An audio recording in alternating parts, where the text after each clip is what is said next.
Who wants to start? Wide receiver and tight ends. I'll go ahead and take it. Let's start with tight ends. And with tight ends, I think you have one of the leaders of the offense as far as experience goes in Braden Willis. He's a senior this year. I mean, he's a guy that steps off the bus and intimidates other teams. He's a full-grown man, all right? He's a man. And he looks really good. Obviously, Jeremiah Hall to the draft. So Braden Willis is kind of poised to take over that primary spot as the H-back tight end, whatever you want to call it, in this offense. And he's a very physical blocker. He can catch the ball. His route running has improved tremendously, I think, with his time being here. And, this is going to be his second year under Joe John Finley. So the continuity with those two is going to only improve, and I think that he's going to have a breakout season. And then behind him, you have Parker Daniel, self-proclaimed best blocking tight end in the nation. So that's exciting as well. He came from Missouri SEC, so he's played against top-level talent in his career. And between those two, I mean, that's a 1-2 punch of nastiness.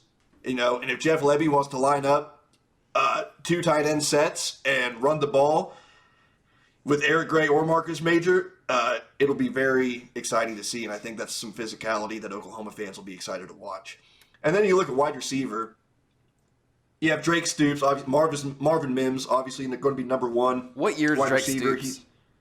Say again? What year is Drake Stoops? Is he a junior? He's a redshirt senior. Oh, so okay. I think he could stay another year with COVID, I think, after this. Yeah, because that 2020 year didn't really count.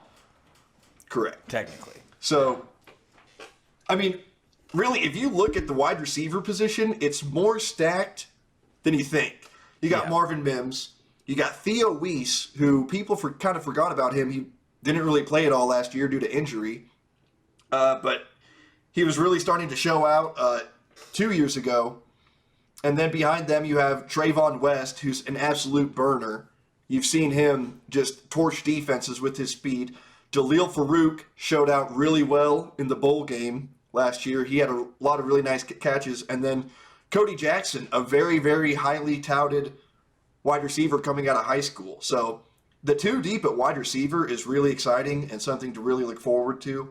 And if Dylan Gabriel can develop chemistry with all these guys, good luck, Big 12 defenses. I think it'll be exciting to watch. There you go. I agree with you, Emerson. I mean, you nailed it right on the head. You absolutely killed it. Braden Willis, thank you. Number one tight end by far. You got Daniel Parker, who has a great blocking tight end, but you also have freshman Caden Hills coming in, who's he's more of a wide receiver than he is tight end. He just has a big body, great length. Starting wide receivers, Marvin Mims was very unutilized last year, and he needs to be on the field a lot more. He needs to be way more passes. This receiving core is starving for a star receiver, and you already have him. You just need to give him opportunities to catch the ball. We need, an award-winning wide receiver like we did with D.D. Westbrook. It's just the simple things. I think it's going to be Marvin Mims, Theo Weiss, Drake Stoops as your starters. Like you said, you have Trayvon West, you have Cody Jackson, and my favorite is Jaleel Farouk. I think they have tremendous upside. So that's what I got for wide receivers, tight ends there. And lastly, real quick with Marvin Mims, just how good he is. Look back at the Texas game last year. He had 5 receptions for 136 yards and 2 touchdowns. Yeah. Damn near half the time he was getting the ball, he was scoring tutties in that Texas game. And why are we not doing that more often? I mean, that was a talking point we made multiple times last season. So, yeah, feed Marvin Mims. He's your best playmaker out wide on the boundary. So, yeah, definitely exciting for that.